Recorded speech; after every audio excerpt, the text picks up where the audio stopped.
Hi అండి. నేను మీ ఉష. నేనెప్పుడు చెప్తూ ఉంటా గదండీ! నేనైతే మొక్కలకి కిచెన్ వేస్ట్ ఏస్తాను అని. అలా వేస్తాను అని చెప్పాను గానీ చూపించలేదు గదండీ! అయితే నేనైతే ఆ కిచెన్ వేస్ట్‌ని ఎలా స్టోర్ చేసుకుంటానో మీకు చూపిస్తానండి. నేనైతే ఇలా డైలీ మనం కూరగాయలు కట్ చేస్తాం గదండీ! ఆ వేస్ట్ అంతా వస్తుంది గదా! నేనైతే ఇలా ఒక డబ్బాలో వేసుకుంటానండి. ఒక పెద్ద డబ్బా చూసుకొని ప్లాస్టిక్ డబ్బా. రోజు కట్ చేసిందంతా అందులో వేస్తానండి. ఇంకా అలా వేసేసి బాగా ఇలా నొక్కితే మనం అది వారం రోజుల వరకు అలానే ఉండాలండి. బాగా అది దగ్గరకవ్వాలండి.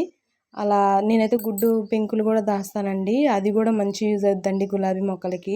అది నేను వేరే వీడియోలో చూపిస్తానండి. అలా ఉడకబెట్టిన గుడ్లు మనం ఆమ్లెట్‌కి పగలగొట్టినవి అవన్నీ ఒక డబ్బాలో వేస్తానండి. ఇంకా డైలీ అయితే దాన్ని వారం రోజుల దాకా అలా దాస్తూనే ఉంటానండి. ఇంక నేనైతే ఇలా స్టోర్ చేస్తానండి. ఇది చెప్పడం కోసం అయితే మీకు ఈ వీడియో చేశానండి. నేను మళ్ళీ ఇంకొక వీడియోలో మొక్కలకి ఇవి ఎలా ఏస్తానో ఆ విధానం గూడా మీకు చూపిస్తానండి. నచ్చితే లైక్ చేయండి. అలాగే మన ఛానల్ సబ్స్క్రైబ్ చేసుకోండి. ఇంకా